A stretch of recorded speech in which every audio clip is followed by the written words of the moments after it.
The twin moons of Carina 4 were hoisting themselves above the ragged skyline when my shuttle touched down on the suspensor platform. From the viewport, the settlement of Tethys Landing looked like a half-lit carnival. Spiraled habitat tents sagging on their anchors, neon tavern signs flickering in sulfur-sweet wind. Only one structure still pulsed with life. The governor's tower, an obsidian spire whose windows glowed like embered eyes. Custom scanners ticked over our bodies, tasting for contraband nanites.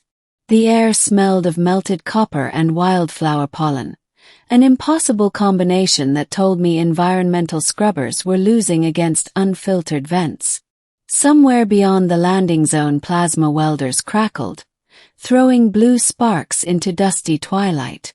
I had come officially as first contact liaison for the Terran Confederacy, but unofficially I was only a mother who couldn't leave her 8-year-old behind.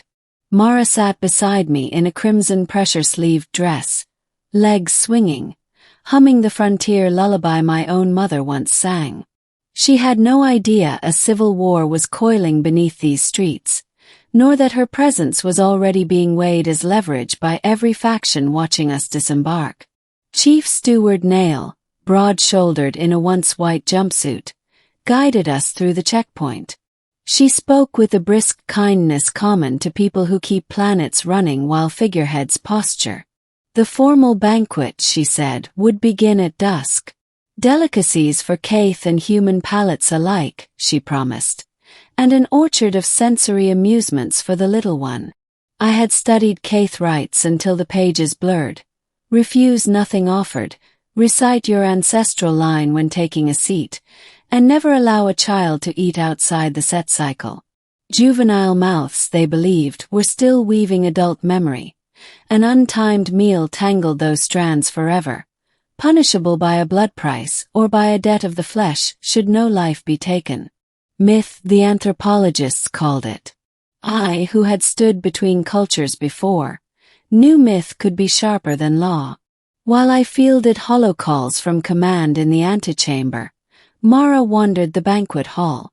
Chefs carved meat that bled cobalt, and unattended plates beckoned hungry curiosity. She popped a fist-sized berry into her mouth.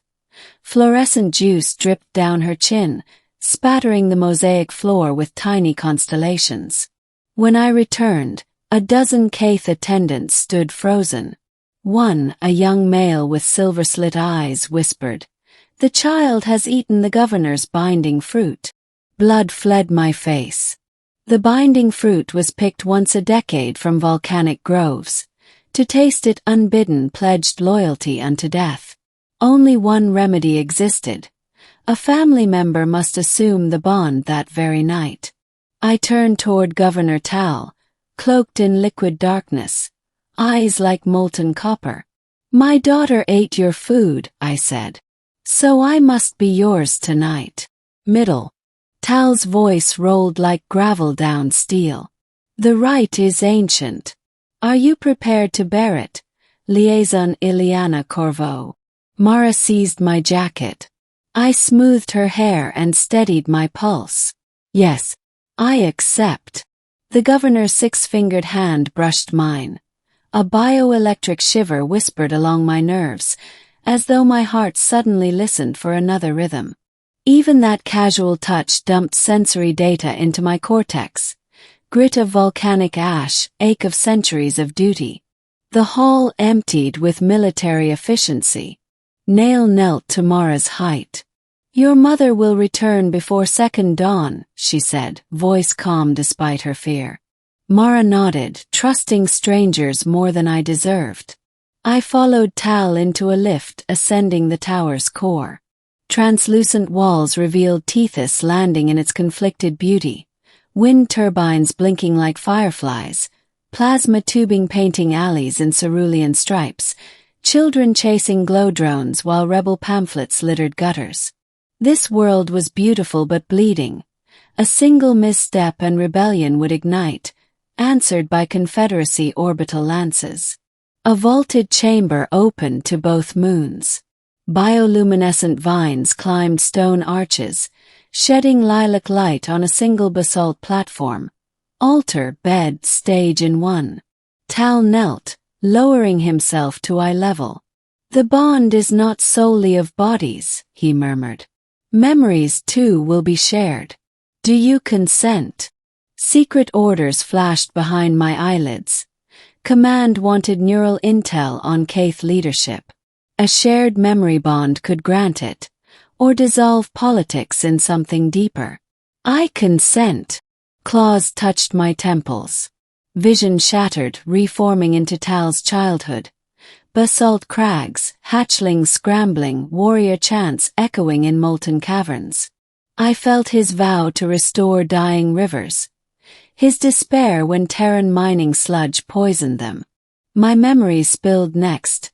Zero-gravity playgrounds, my husband's shuttle corkscrewing into a star, the emergency grav-drop birth of Mara. Emotions layered until I no longer knew whose heartbeat thundered in my chest. Two minds became one rope, pulling against centuries of hurt. When the torrent eased, we sat breathing in sync. The physical rite that followed was gentle. Synchronized breath, skin meeting scaled hide, pulse rhythms coaxed into harmony. Passion existed, yet intimacy mattered more than desire. It was recognition of shared sentience in all its fragile ferocity. I know now you love your people as fiercely as I love mine, Tal said. And I know your wrath is wound-born, I answered. He draped a silken mantle over my shoulders. There is more you must see. Beneath the tower, behind radiation veils, rested a humming sphere of metallic petals, a stolen terraforming core. Activated here, it would vaporize half the settlement while cleansing the rivers, an act that would provoke Confederacy retaliation. If you dismantle it, I said, your people stay poisoned. There is a third path, Tal replied. I found it in your memories. The Argosy Protocol. My long-forgotten white paper repurposed terracores for phased release. Healing over months instead of hours. It demanded Keith geomancers and Terran engineers working as one. You need our technicians, I said. We need your ceasefire. The bond between us is proof, he said. But the Confederacy will want more. They'll believe, I told him, when they taste these memories for themselves. Ending. At first dawn we reconvened in the banquet hall. Half human envoys, half rebel Keith commanders. Mara swung her legs beside Nail, unaware she'd nudged history. Governor Tal and I share the binding, I announced. Our minds carry each other's truth. We propose the Argosy Protocol as the only peaceful solution. Confederacy Admiral Huvel folded her arms. And if the rebels refuse? Tal stepped forward. Then my life is forfeit by the right, he declared. Gasps flared.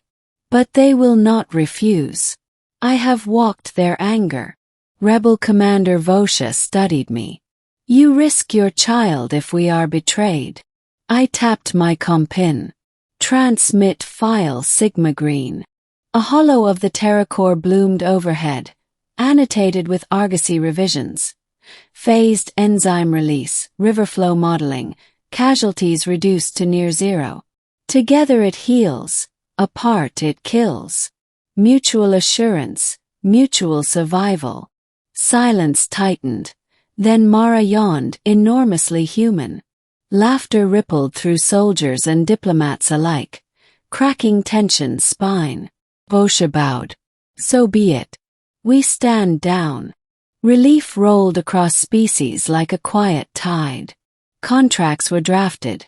River cleansing over 210 local days. Joint patrols, cultural exchanges. Nail became co-chair of the Oversight Council. Tal retained sovereignty yet opened borders to